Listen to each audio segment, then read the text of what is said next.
왕 바로와 더불어 혼인 관계를 맺어 그의 딸을 맞이하고 다윗 성에 데려다가 두고 자기의 왕궁과 여호와의 성전과 예루살렘 주위의 성의 공사가 끝나기를 기다리니라. 그때까지 여호와의 이름을 위하여 성전을 아직 건축하지 아니하였으므로 백성들이 산당에서 제사하며 솔로몬이 여호와를 사랑하고 그의 아버지 다윗의 법도를 행하였으나 산당에서 제사하며 분향하더라. 이에 왕이 제사하러 기브온으로 가니 거기는 산당이 큼이라. 솔로몬이 그 제단에 1000번제를 드렸더니 기브온에서 밤에 여호와께서 솔로몬의 꿈에 나타나시니라. 하나님이 이르시되 내가 네게 무엇을 줄꼬 너는 구하라. 솔로몬이 이르되 주의 종 내 아버지 다윗이 성실과 공의와 정직한 마음으로 주와 함께 주 앞에서 행함으로 주께서 그에게 큰 은혜를 베푸셨고 주께서 또 그를 위하여 이 큰 은혜를 항상 주사 오늘과 같이 그의 자리에 앉을 아들을 그에게 주셨나이다. 나의 하나님 여호와여, 주께서 종으로 종의 아버지 다윗을 대신하여 왕이 되게 하셨사오나 종은 작은 나이라 출입할 줄을 알지 못하고 주께서 택하신 백성 가운데 있나이다. 그들은 큰 백성이라 수요가 많아서 셀 수도 없고 기록할 수도 없사오니 누가 주의 이 많은 백성을 재판할 수 있사오리이까. 듣는 마음을 종에게 주사 주의 백성을 재판하여 선악을 분별하게 하옵소서. 솔로몬이 이것을 구하매 그 말씀이 주의 마음에 든지라. 이에 하나님이 그에게 이르시되 네가 이것을 구하도다. 자기를 위하여 장수하기를 구하지 아니하며 부도 구하지 아니하며 자기 원수의 생명을 멸하기도 구하지 아니하고 오직 송사를 듣고 분별하는 지혜를 구하였으니 내가 네 말대로 하여 네게 지혜롭고 총명한 마음을 주노니 내 앞에도 너와 같은 자가 없었거니와 내 뒤에도 너와 같은 자가 일어남이 없으리라. 내가 또 네가 구하지 아니한 부귀와 영광도 내게 주노니 내 평생의 왕들 중에 너와 같은 자가 없을 것이라. 네가 만일 내 아버지 다윗이 행함같이 내 길로 행하며 내 법도와 명령을 지키면 내가 또 내 날을 길게 하리라. 솔로몬이 깨어보니 꿈이더라. 이에 예루살렘에 이르러 여호와의 언약궤 앞에 서서 번제와 감사의 제물을 드리고 모든 신하들을 위하여 잔치하였더라. 아멘. 아멘. 와, 너 여기서 졸 뻔했다, 맞지? 약간 졸 뻔하다가 딱 깬 것 같은데 지금. 자, 여러분, 오늘 여러분과 함께 또 하나님의 은혜를 나누도록 하겠습니다. 여러분들 요즘에 어떤 하루하루를 보내고 있습니까? 여러분들은 좋은 하루, 그냥 좋아? 왜 좋아? 좋겠다. 또 어떤 하루하루를 보내고 있어요, 여러분들은? 희나 어떤 하루를 보내고 있어? 행복하게 보내고 있어? 얼굴은 되게 안 행복해 보이는데 행복해? 여러분들 하루는 좀 어때요? 하루 다들 설마 죽지 못해 사는 사람, 또 깼다, 또 살아있네 하면서 막 사는 사람, 막 죽고 싶은데 죽지 못해 사는 사람. 그래, 은유라 고맙다. 아니면 뭐 이렇게 살면서 그냥 정말로 어떤 뭐 보람과 의미를 느끼면서 살아가는 친구들도 있겠지요. 간혹 있을 수 있지, 살면서. 우리는 사실은 참 하루하루를 살아가는 게 참 버거운 것 같아요. 쉽지 않은 것 같아요. 그러니까 사실은 그런 생각도 하잖아요. 잠들면서 내일 안 깼으면 좋겠다, 뭐 이런 생각도 하잖아요. 당장 뭐 다음날 시험이 있는데 공부를 못했다거나, 뭐 내 성적표가 나오는 날이라거나, 이 성적표를 엄마에게 보여주기 전날이라 밤이라면 뭔가 지금 잠들면서 내일 좀 안 일어났으면 좋겠다, 안 깼으면 좋겠다, 뭐 이런 생각을 하면서 잠들 수도 있겠죠, 여러분. 근데 분명한 것은 우리가 살아가는 매일매일의 삶, 우리 하루는 하나님께서 오늘 나에게 주신 선물이라는 것을 좀 기억했으면 좋겠습니다. 여러분들 아침에 일어나면서 어떤 기분으로 일어나요? 야, 오늘도 하나님 주신 하루 힘내서 기쁨으로 살아야지 라고 생각하면서 일어납니까? 그러면 잘 잤다 그런 마음이 들어? 아니면 지겨워, 또 아침이네, 또 씻고 학교 가야 되네, 뭐 이런 불평불만으로 일어나는 친구들도 있을 거예요. 사실 사람이니까 우리 일상이 버겁고 그러니까 하루하루를 우리는 사실은 이 시간을 우리가 주도해서 살아가기보다는 그냥 어쩔 수 없이 버티면서 살아갈 수밖에 없는 것 같아요. 그러니까 우리가 삶이 너무 버겁다 보니까 이걸 뭔가 우리가 끌고 갈 힘은 없지만 그래도 어쩔 수 없이 밀려오는 수많은 일들을 그냥 딱 힘주고 버티면서 이렇게 살아가는 게 우리의 하루인 것 같습니다. 그러나 좀 그런 하루의 일상의 버팀 속에서 우리가 하나님의 은혜를 좀 누리며 살아갔으면 좋겠습니다. 그러니까 좀 오늘 하루가 나에게 어떤 의미인지, 하나님이 나에게 주신 오늘 하루가 좀 어떤 은혜인지를 좀 기억하면서 하루하루를 참 버팀의 연속이지만 이 버팀이 나중에는 하나님을 위한, 주를 위한, 그를 위한 버팀이 되는 귀한 시간들이 되기를 예수님 이름으로 축복합니다.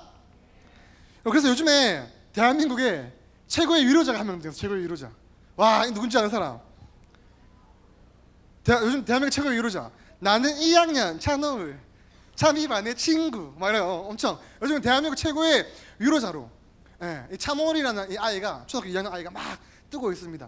사실은 이 아빠가 아들의 학교 숙제를 해주기 위해서 시작한 일인데 이게 축자가 커져가지고 지금 완전 막 인스타 조회수가 막 몇백만이 올라가 있는 이런 느낌이고, 심지어 저 아버지는 목사님이 구독해서 보는 어떤 신학 채널에 등장하는 패널로 나오는 분이더라고요.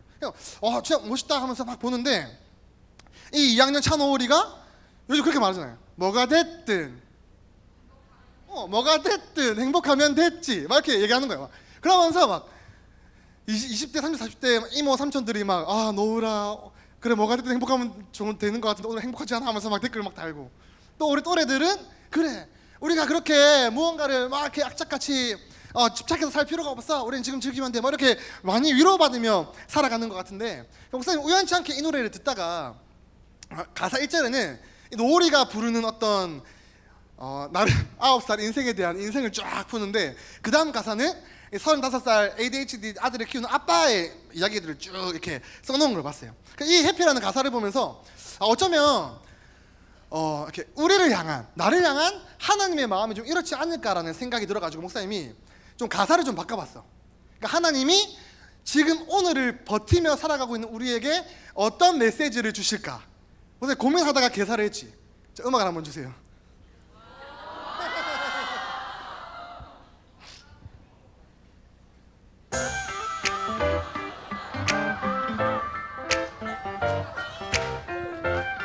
하나님이 우리에게 주시는 메시지입니다. 나는 창조주 하나님, 너희들의 주님, 은혜 주고 복 주는 걸 좋아하는 주님. 내게 먼저 기도해 줄래? 반갑게 먼저 인사해 줄래? 마귀들이 자꾸 물어봐 제가 뭐가 예쁘다고 선택했는지. 정말 쉬운 질문이야. 답이 하나 있어. 내가 널 사용하기로 결정했으니까. 나를 위해 헌신하는 목사, 사람들을 고치는 의사, 바른 길로 인도하는 교사, 야 멋진 태권도장 관장. 뭐가 됐든 행복하면 됐지, 뭐가 됐든 함께라면 됐지. 사실 내가 진짜 하고 싶은 거 너를 통해 구원을 선포하는 거. 네, 이렇게 뭔가 지금 이번 주 설교보다 이거 더 많이 준비한 것 같은데, 자, 여러분, 하나님이 오늘을 힘겹게 버티며 살아가는 우리에게 야, 뭐가 됐든 행복하면 괜찮아. 너는 나와 함께 나의 은혜를 누리면서 너가 뭐가 되는 게 중요한 게 아니라 네가 살고 있는 삶의 자리에서 나의 은혜와 나의 영광을 선포하며 살아가는 것이 가장 행복한 일이야 라고 우리에게 매일의 삶 가운데서 말씀해주고 계시다는 것을 기억했으면 좋겠습니다. 그래서 오늘도 우리에게는 하나님을 아는 지식이 필요한 거예요. 하나님께서 오늘 우리에게 요구하신 하루는 단순히 이 24시간의 시간을 이끌어가지 못해서 버티는 시간이 아니라 하나님의 은혜를 바라면서 지금 하나님이 나에게 원하시는 것이 무엇인지를 견디며 이 버팀의 시간들을 주를 위한 시간으로 만들어가기를 우리에게 원하신다는 것을 기억했으면 좋겠습니다. 그래서 오늘을 사는 우리의 시간들은 나를 향한 하나님의 계획을 이루어가는 시간이 될 것입니다. 우리의 하루는 단순히 반복되는 지겨운 시간이 아니라 날마다 새롭고 늘 선물 같은 시간이라는 것을 기억하면서 살아가시기를 예수님의 이름으로 축복합니다. 여러분들은 혹시 지식과 지혜의 차이에 대해서 혹시 알고 있어요? 지식과 지혜. 지식과 지혜. 지식과 지혜 어떤 차이가 있을까? 한 단어 차이인데 글자가 다르지. 그래. 또 아직 초딩태를 못 벗어가지고 자 지식과 지혜 어떤 차이가 있을까요, 여러분? 지혜는 하나님부터 오는 거. 지식은요, 여기 인터넷에 보니까 돼 있더라고요. 지식이란 흰옷에 고춧가루 국물이 튀었을 때 세탁기에 돌리고 햇빛에 널어두면 된다는 걸 잘하는 것이다. 지혜란 고춧가루 국물을 먹을 때는 흰옷을 입지 않는 것이다. 이렇게 이야기를 하던데 자, 목사님이 생각할 때 이제 뭔가 지식은 사전적으로 봤을 때도 보고 배우고 익힌 것을 의미하는 거예요. 그러니까 살아가면서 경험으로 얻어지는 것, 살아가면서 삶으로 배우는 것을 지식이라고 합니다. 그래서 우리는 살아가면서 수없이 많은 지식을 배우게 돼 있어요. 근데 지식이 아무리 많이 쌓여도 이것을 활용하지 못하면 그 지식은 어떤 지식이 될까요? 그러니까 쓸모없는 지식이 된다라는 거예요. 그러니까 유치원 때부터 많게는 대학원까지 학교에서 아무리 많은 지식을 배웠다라고 해도 그 지식을 우리가 사용하지 않으면 아무런 의미 없는 지식이 됩니다. 그래서 지혜가 필요한 거예요. 지혜.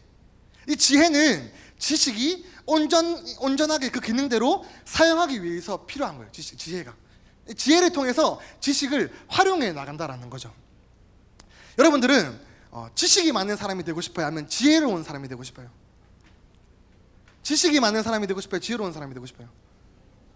우리는 사실 지혜로운 사람이 되는 걸 꿈꾸지만 우리가 살아가면서 경험하는 것들은 자꾸만 지혜가 아니라 지식적인 것만 막 계속 배워가는 것 같아요. 그래서 우리는 진짜 우리가 이 지식을 바르게 쓸 수 있는 지혜가 필요합니다. 이 지식을 지혜로 쓸 수 있도록 우리를 도와주시는 분들이 계세요. 우리는 그분들을 스승이라고 합니다. 스승. 학교에는요, 한 가지 목표가 있대요. 그 목표가 뭘까요? 학교의 목표. 작은 사회 또 뭐냐면 학생 한 명을 잘 교육시켜서 건강하고 바른 한 명의 대한민국 시민으로 양성시키는 게 학교의 목적이래요. 그래서 수없이 많은 분들이 한 명의 학생을 위해서 그렇게 애를 쓰고 있다라는 거예요. 그러면 교회의 목적은 뭘까요? 교회 학교, 우리 주일학교의 목적은 뭘까요? 우리의 목적은 무엇일까요? 우리의 목적. 왜 교회에서 여러분들에게 이렇게 많은 선생님들을 보내주시고 시간을 쓰면서 이렇게 같이 예배도 드리고 교육을 할까요? 왜? 바로 한 명의 청소년을 하나님이 기뻐하시는 그리스도인으로 세워가기 위해서, 하나님이 기뻐하시는 한 사람으로 세워가기 위한 목적을 가지고 있는 것이 바로 교회 학교라는 거예요. 한 사람을 그리스도인으로 세우기 위한 목표를 가지고 하나님 말씀을 배우고 삶으로 살아내기 위해서 애쓰는 공동체가 바로 교회라는 거예요. 그래서 학교에서 선생님께서 그 일을 위해서 헌신해 주시듯이 교회에서도 우리 선생님들께서 그 일을 위해서 애쓰고 수고해 주고 계십니다. 오늘은 스승의 주일이에요. 스승의 주일. 내 옆에 선생님들 얼굴 한번 볼까요? 나를 위해 기도해 주시고 아무런 대가 없이 시간과 물질을 사용해 주시고 또 도와주시는 선생님들께 좀 오늘 하루만이라도 좀 감사했으면 좋겠어요. 오늘 하루만이라도 진짜로 아무 이유 없이 대가 없이 나라는 사람을 그냥 하나님이 기뻐하시는 한 사람으로 세워가기 위해서 이렇게 애쓰시는 분들에게 감사하는 마음을 조금 많이 가지고 오늘은 그런 것들을 표현하는 하루가 되기를 예수님의 이름으로 축복합니다. 오늘 본문은 우리에게 참 많이 익숙한 본문이에요. 솔로몬이 이스라엘의 왕이 되었습니다. 하나님께 1천 번제를 딱 드리는 거예요. 하나님께서는 그것을 보시고 야, 저 솔로몬 참 기특하다. 저놈이 어떻게 저런 생각을 했을까? 되게 마음이 기쁘셨나 봐요. 그래서 하나님께서 야, 솔로몬아, 내가 너 때문에 너무 기쁜데 너한테 뭘 해주고 싶어. 내가 뭘 해주면 좋을까? 딱 질문하셨어요. 야, 주원아, 뭘 해주면 좋을까? 넌 뭐라고 대답할래? 돈. 현실적이다. 좋아요. 너는 뭐라고 대답할래? 뭐 해줄까? 하면 성적 올려달라고. 그렇구나. 되게 다 일차원적이지. 자, 솔로몬은 그렇지 않았어. 솔로몬은 하나님 돈 주세요, 성적 올려주세요 이런 걸 요구하지 않았습니다. 솔로몬은 하나님께 지혜로운 마음을 구해요. 지혜로운 마음. 다른 성경에서는 이것을 듣는 마음으로 표현합니다. 듣는 마음. 이 지혜는 사실 우리가 이해하는 어떤 똑똑한 것 이런 차원이 아닌 거예요. 이 지혜는 하나님이 가지고 계신 그 지혜를 말하는 거예요. 세상 가운데서 옳고 그름을 판단하는 능력을 말하는 것입니다. 솔로몬은 왜 옳고 그름을 분별하는 그 능력을 하나님께 구했을까요? 그가 지혜가 부족해서 그랬을까? 아니면 지식이 모자라서 그랬을까? 결코 그렇지 않습니다. 오늘 본문 1절 말씀을 다 함께 읽도록 하겠습니다.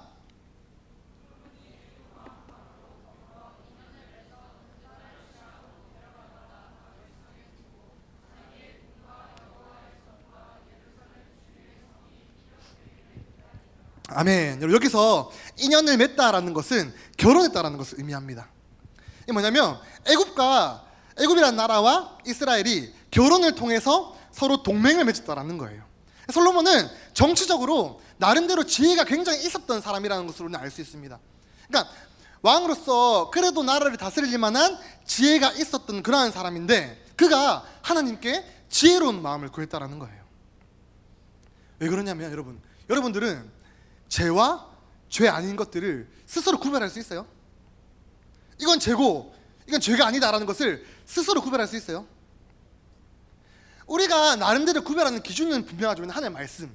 우리에게는 말씀이 주어졌으니까 우리가 옳고 그름을 분별하는 기준은 하나님의 말씀인 거예요. 근데 그 말씀이 없다면 우리는 우리의 힘으로 옳고 그름을 절대로 분별할 수가 없는 사람입니다. 이 세상에서 죄를 구별하는 것은 하나님만 할 수 있는 거예요. 하나님이 야 이건 죄야 라고 말씀하시는 게 죄인 거예요. 하나님이 이건 죄 아니야 라고 말씀하시는 게 죄가 아닌 거예요. 그런데 선악을 알게 하는 나무의 그 열매를 먹고 난 이후에 우리에게 주어진 저주가 뭔지 알아요, 여러분? 우리에게 어떤 저주가 주어졌을까요? 뭐냐면 옳고 그름을 자꾸 내 기준으로 판단한다라는 거예요. 옳고 그름을 내가 볼 때 옳은 건 옳고 내가 볼 때 옳지 못한 게 죄라는 거예요. 그러니까 분쟁이 막 생기는 거야. 수많은 옳고 그름의 논쟁이 막 생긴 거예요. 야 이게 옳아 저게 옳아 아니야 이게 옳아 저게 옳아 서로 논쟁하고 싸우고 다툼이 일어나고 하나지지 못하게 만드는 그 이유가 바로 옳고 그름의 기준을 내가 정하려고 하는 저주 가운데 있기 때문에 그렇다라는 거예요. 그래서 솔로몬은 하나님께 옳고 그름을 분명하게 분별할 수 있는 지혜를 구한 것입니다. 하나님, 저는 옳고 그름을 분별할 수 있는 지혜가 없는 자입니다. 제가 왕인데 다스려야 되는데 저는 그런 지혜가 없기 때문에 하나님의 지혜가 필요합니다 라고 하나님의 지혜를 구하는 것입니다. 그래서 우리에게도 이러한 지혜가 필요합니다. 이 세상을 살 때 이 세상을 지혜롭게 하나님의 도우심으로 버티며 살아야 하는데 그래서 우리에게도 참된 지혜가 필요합니다. 여러분, 그러면 우리에게 이 세상을 지혜롭게 살아갈 때 하나님의 도우심으로 버티며 살아갈 수 있는 첫 번째 방법이 뭘까요? 첫 번째 한번 함께 읽겠습니다. 시작. 네, 여러분, 우리가 옳고 그름을 분명하게 분별할 수 없기 때문에 하나님의 말씀에 귀를 기울이며 살아가야 된다는 거예요. 내가 지금 이게 옳아 저건 틀려 라고 분별할 수 있는 이 기준이 뭡니까? 하나님의 말씀이란 말했잖아요. 우리에게 말씀이 주어졌기 때문에 우리는 그 말씀의 기초에서 죄와 죄 아닌 것을 분별할 수가 있습니다. 말씀이 없으면 절대로 우리는 그것들을 분별할 능력이 없는 자들인 거예요. 혹시 전생 믿는 사람? 전생 믿는 사람. 난 과거에 뭐였을 거야. 목사님 믿지는 않지만 한 번씩 그런 생각은 하지. 아, 내가 과거에 살았으면 뭐가 됐을까. 막 경복궁 혼자 걸어다니면서 내가 여기서 목사님 연애할 때 아내한테 여기서 야, 니 기억나나? 저기서 빨래 하고 있었던 거 이러면서 난 저기서 막 행차하고 있었는데 목사님 이런 장난도 치는데 사실 전생은 없죠. 요즘 뭐 선지 없고 튀어 드라마 내 최애를 구하기 위해 과거로 돌아가는 이런 우리 타임리프를 할 수 있을까요, 여러분? 야, 여유를 엄청 웃네. 좋아? 선제 좋아? 자, 여러분, 우리는 절대로 시간을 어떻게 되돌리거나 과거로 돌아갈 수가 없습니다. 전생도 없고 우리는 늘 예측할 수 없는 1분 1초를 살아가는 그러한 사람들이에요, 여러분. 뭔가 과거로 돌아갈 수 있으면 후회하지 않겠지. 내가 옛날에 이런 실수를 했을 때 이렇게 됐으니까 이런 실수 안 해야지. 이렇게 해야지. 막 하면서 나름대로 지금을 통해서 과거를 열심히 해석하면서 살아갈 수가 있었겠죠. 하지만 우리는 과거로 돌아갈 수 없기 때문에 늘 어제를 반성하고 내일을 준비하며 오늘을 살아가야 합니다. 우리는 늘 새로운 시간에 살아가는 거예요, 여러분. 예측할 수 없는 새로운 시간에 살아갑니다. 그렇기 때문에 우리에게는 의지해야 될 어떤 대상이 필요한 거죠. 한 치 앞도 모르는 삶이기 때문에 늘 새로운 삶을 살기 때문에 이 삶을 바르게 인도해 줄 어떤 대상이 우리에게 필요하다라는 거예요. 그러니까 눈을 감으면 자유롭게 움직일 수 없잖아요. 우리의 삶의 현장이 마치 그렇다라는 거예요. 내가 어떻게 살아가야 될지 모르기 때문에 눈을 감고 움직이는 그러한 세상이라는 거예요. 그래서 이런 한 치 앞도 알 수 없는 세상에서 우리가 의지해야 될 대상은 무엇일까요? 바로 하나님인 거예요. 하나님의 말씀인 거예요. 내가 하나님을 믿습니다라는 이 고백 안에는 많은 의미가 담겨 있습니다. 뭐냐면 아무것도 없는 세상에 하나님께서 말씀으로 세상을 창조하시고 이 창조의 과정 속에 나도 예정되어 있었고 하나님의 때에 내가 존재하게 되었고 나의 모든 인생의 과정은 하나님의 뜻과 계획과 섭리 안에 있다라는 이 믿음의 고백이 담겨 있는 게 나는 하나님을 믿습니다라는 고백인 거예요, 여러분. 한 치 앞도 알 수 없는 삶이기 때문에 그 온전한 믿음을 가지고 하나님을 붙들고 살아가는 삶이 우리의 삶이 되어야 된다는 거예요. 그래서 모든 것을 아시는 그 하나님의 말씀에 귀를 기울이는 것이 우리가 마땅히 해야 할 삶의 태도입니다. 오늘 본문에서 우리가 솔로몬에게 배워야 할 것이 있습니다. 본문 9절을 함께 읽겠습니다. 시작.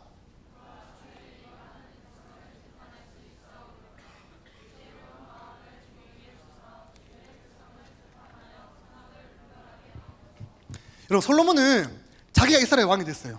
그러면 이 백성들 누구 백성으로 생각해야 될까요? 자기 백성이지. 내가 왕인데 자기 백성으로 여겨야 되잖아요. 근데 그는 자기 백성이라고 말하지 않고 하나님의 백성이라고 말하는 거예요. 그러니까 제가 왕이지만 이스라엘의 주인은 하나님이시고 제가 다스려야 하는 백성들은 하나님의 백성들입니다. 그렇기 때문에 하나님의 방법으로 다스려야 하고 하나님의 지혜가 필요합니다. 저에게 하나님의 지혜를 주세요라고 구한 것입니다. 여러분, 선악을 분별할 수 있는 유일한 기준은 바로 하나님의 말씀입니다. 솔로몬이 하나님께 구했던 최고의 것이 바로 하나님의 지혜, 듣는 마음이었습니다. 하나님의 말씀에 귀를 기울이고 그 말씀 그대로 순종하는 것이 솔로몬이 할 수 있었던 최선이었습니다. 이게 우리가 가져야 할 삶의 태도입니다, 여러분. 왕이 된 솔로몬은 대단해 보이잖아요. 1천번제를 드리고 이제 다윗 왕이 구축해 놓은 그 모든 것들, 하나님의 성전을 지어야 되고 이제 이스라엘의 모든 영광스러움을 누리게 될 만큼 아주 영광스러운 왕인데 그가 하나님 앞에 하나님, 저는 작은 아이입니다 고백하는 거예요. 전 지혜가 없습니다. 이 백성들은 내 백성이 아니라 하나님의 백성입니다. 하나님, 저를 도와주세요. 이렇게 하나님께 나아갔다라는 것입니다. 전적으로 하나님을 의지하는 그 믿음 가지고 살아갔던 사람이 바로 솔로몬이라는 거예요. 로마서 10장 17절에 함께 읽겠습니다. 시작.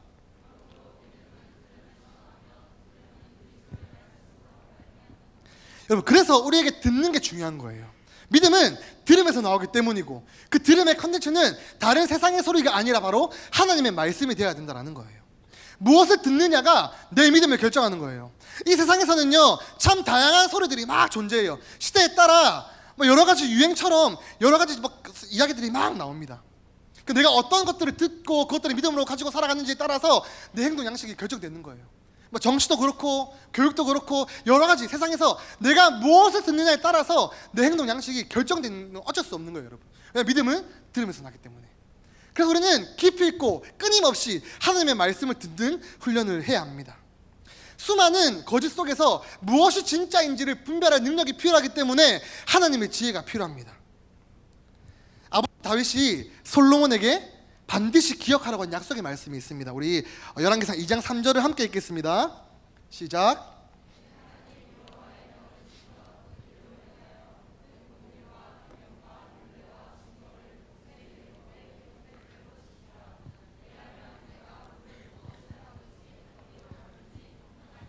아멘. 여러분, 아버지 다윗은 자신의 온 일생을 다해서 하나님 말씀을 듣고 순종하는 걸 보여주었습니다. 그리고 자신의 삶을 아들에게도 좀 지켜가라고 하나님의 말씀을 순종하는 것을 강조했는 거예요. 그리고 솔로몬도 하나님의 말씀에 순종했을 때 아버지 다윗처럼 하나님의 은혜를 풍성히 경험했습니다. 근데 시간이 지나면서요, 솔로몬은 다른 것에 귀를 기울이기 시작합니다. 열왕기상 11장 1절을 함께 읽겠습니다. 시작.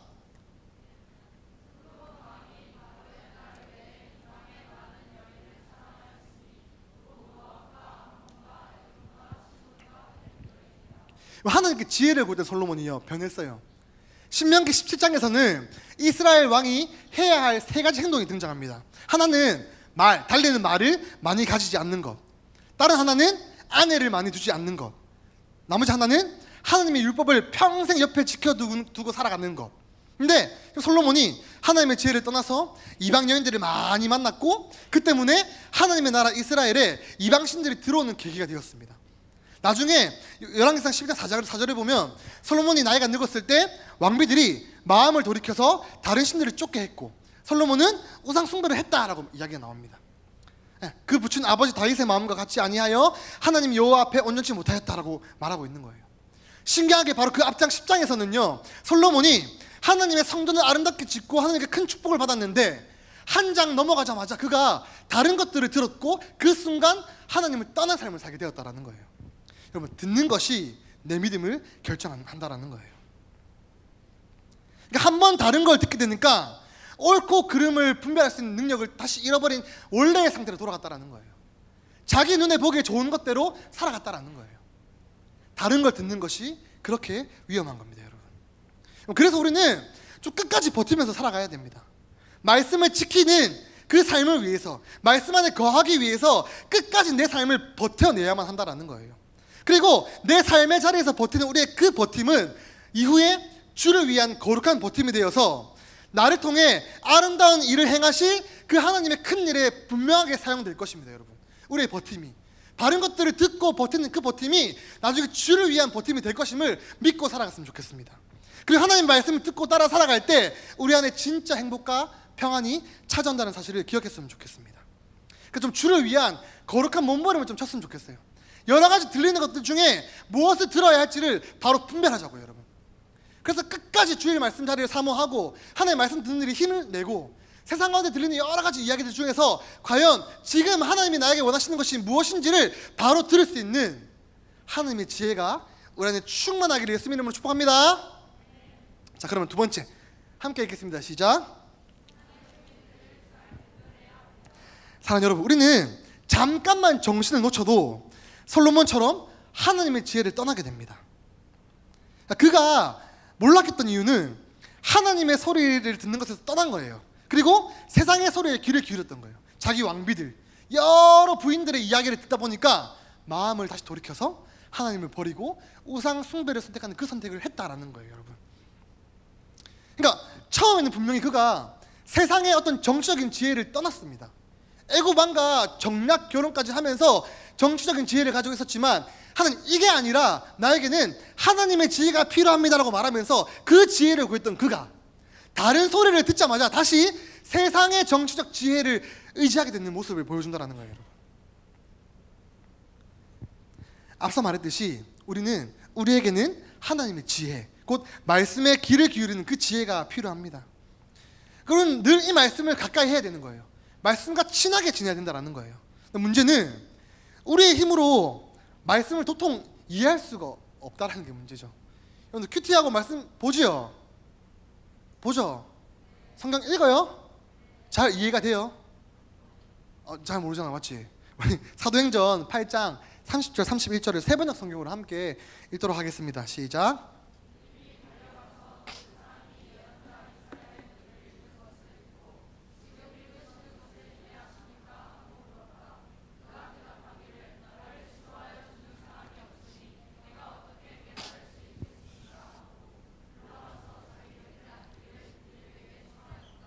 여러분, 빌립이라는 사람이 에디오피아 여왕 간다게를 섬기는 내시를 만나는 거예요. 이 사람이 이사야서를 읽고 있는 걸 막 봤어요.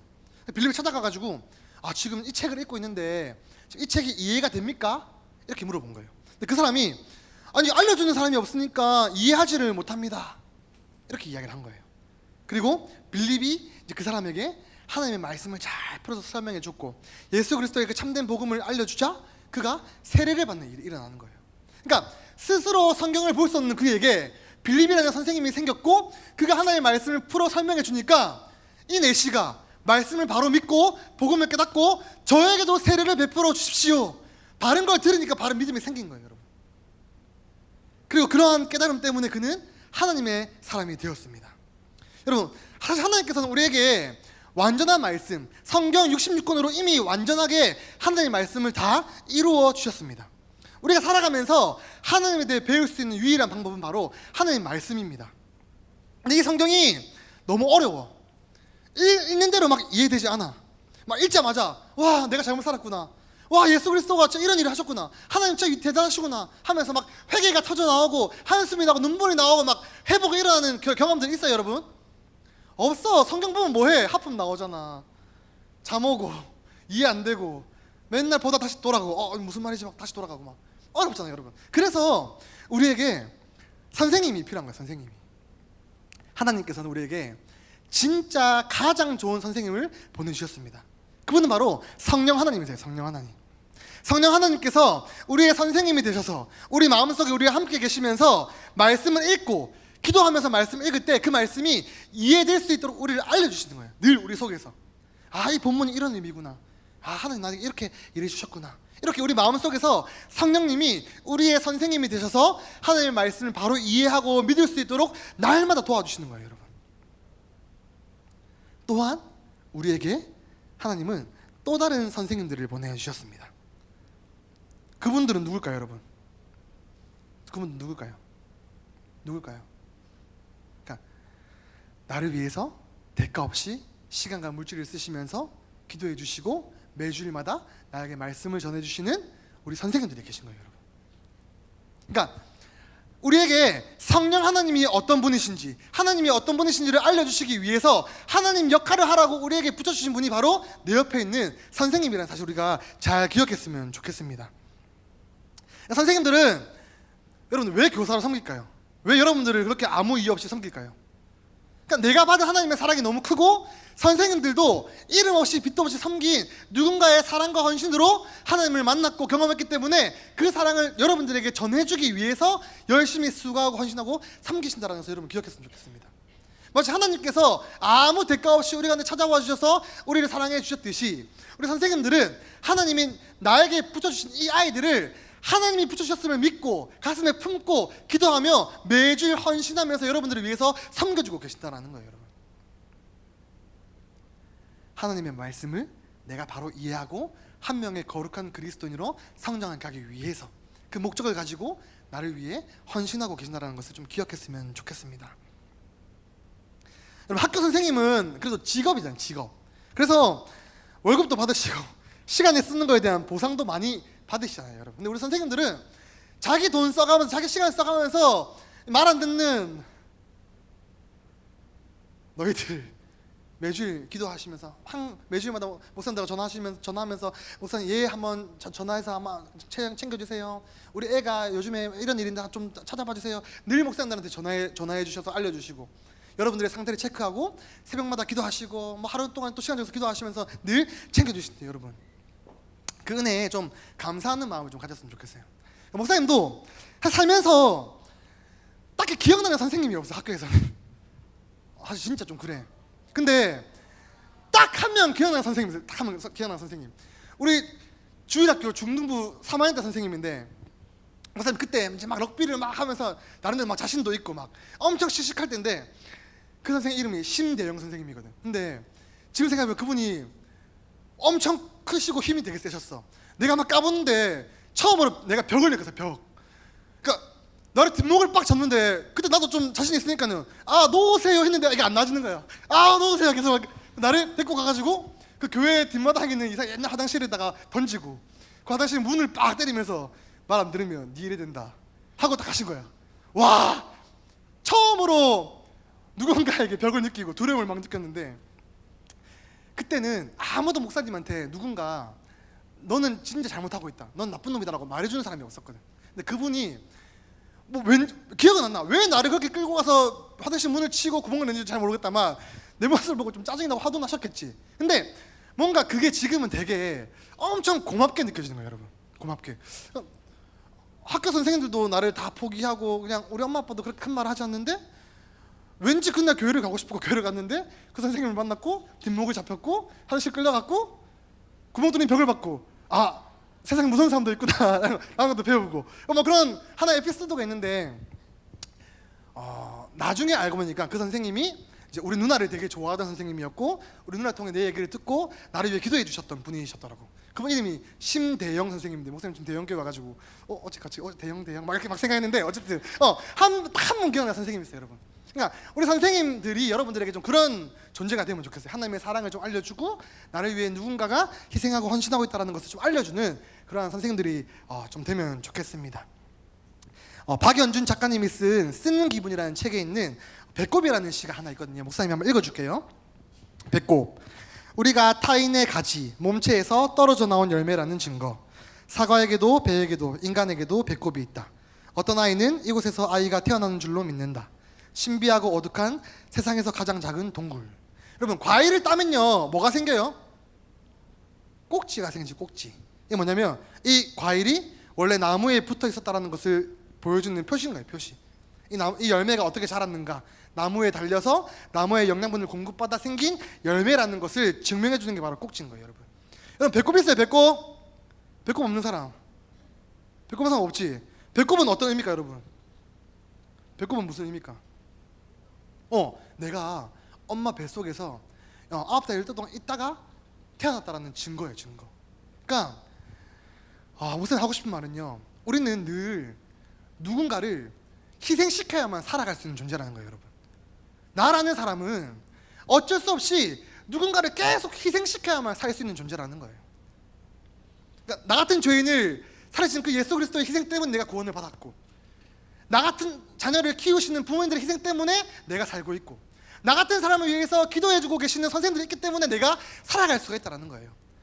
어쩔 수 없이 나는 계속해서 누군가를 희생시킬 수밖에 없는 존재라는 건데, 그렇기 때문에 나는 그 사랑과 희생과 헌신에 좀 감사하면서 올바르게 살아갈 수 있는 한 사람이 되는 것이 굉장히 중요합니다. 여러분, 하나님의 말씀에 귀를 기울일 때, 그래서 바른 믿음이 생길 때, 이 세상 가운데서 내가 얼마나 누군가를 희생하며 살아가고 있는지를 조금 깨닫는 은혜가 있으면 좋겠습니다. 그래서 그 희생과 사랑과 섬김에 감사하는 마음으로 살아가는 모두가 되기를 축복합니다. 여러분, 나라는 한 사람은요 그냥 만들어지지 않습니다. 하나님이 창세전에 택하시고 보내셨고, 부모님을 통해서 태어나게 하셨고, 또 교회에서 여러 사람들을 통해서 나를 자라게 하셔서 지금의 나라는 사람이 존재하는 거예요, 여러분. 우리는 특별히 대형교회라는 공동체 안에서 어쩌면 영아부부터 지금 중등부, 고등부까지 지금 몇 년 동안 이곳에서 하나님의 사랑을 배워가고 있잖아요, 여러분. 그래서 우리는 교회에도 좀 감사하는 마음을 가져야 되고, 특별히 3년 동안 내 옆에서 나를 도와주고 섬기고 계시는 우리 목사님들과 선생님들께 좀 감사하는 마음을 표현했으면 좋겠습니다. 말씀을 정리하겠습니다. 지금 세상에는요 똑똑한 사람들이 진짜 많아요. 소위 말하는 지식인들이 정말 많이 있습니다. 그런데 세상에는요 똑똑한 사람이 별로 필요하지 않은 것 같아요. 세상에 어떤 사람이 필요할까요, 여러분? 세상에는 듣는 사람이 필요합니다. 듣는 사람. 그 들음은 바로 하나님의 말씀인 거예요. 하나님의 말씀을 듣는 사람이 필요한 거예요. 이 들음은 바로 믿음에서부터 생기는 거예요, 여러분. 믿음은 들음에서부터 생기는 겁니다. 이 들음은 바로 하나님의 말씀이죠. 늘 이 땅 가운데 살아가면서 하나님의 말씀에 귀를 기울이고 살아갔으면 좋겠습니다. 내 감정과 내 상황에 충실한 게 아니라 지금 주님이 나에게 원하시는 것이 무엇인지를 듣고 바른 행동과 바른 믿음으로 살아가는 여러분들이 되면 좋겠습니다. 계속해서 강조하지만 우리의 삶은요 죽지 못해 사는 인생이 아닙니다. 우리는요 하나님께서 오늘이라는 선물을 주신 거예요, 우리에게. 그리고 이 하루를 버텨가면서 장차 하나님을 위한 한 사람으로 만들어가는 훈련의 과정인 줄 믿었으면 좋겠습니다. 그리고 그 훈련의 과정 가운데 하나님이 나를 위해 우리 사랑하는 선생님들, 또 교회 공동체, 또 여러 가지 상황들을 나에게 주셨으면 좀 믿고 그분들의 희생과 헌신에 감사하는 마음으로 살아가는 모두가 되기를 예수님의 이름으로 축복합니다. 함께 찬양하도록 하겠습니다.